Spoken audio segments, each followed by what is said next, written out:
So, ayan. Hello mga ka-ingrown. So, ayan. Bagong gising lang po ako.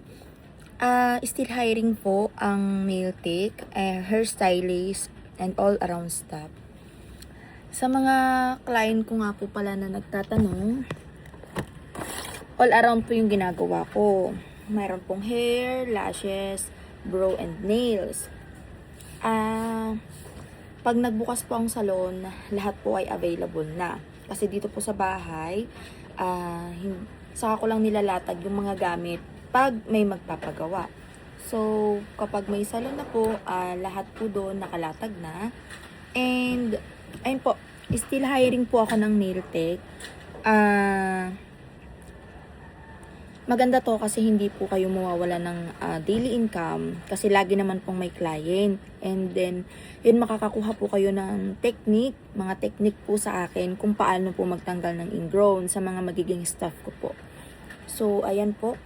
Ang hinahanap ko po sana ay taga dito lang din sa Cavite para madali po silang mag-uwian. Kasi yun po ay uwian, wala pong stay-in. So yun, still hard pa rin po ako. Baka po this July is mag-open. Hindi ko pa po sure, pero sana. So, ayun lang.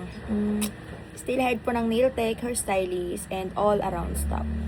So, ang akin pong mga services ay quartz removal, hair, ribbon, cos. Meron din po akong cos ha, yung care of the straight. Yes, pero iba po ang price nun. Alam naman natin pong pag-cost ay iba po talaga ang price. Then, may lashes, may brow, lip tattoo. Ito po. Like po nitong sa akin. Ito po ay tattoo na po ito. Kahit wala pong lipstick, red lips na. So, ang lip tattoo po ay pwede lang po siya sa mga hindi nagyoyosi, nagbe-babe, at as in, hindi po ay nagyoyosi. Kasi po, pag nagyoyosi, useless lang din po. So, ayun, ano pa ba?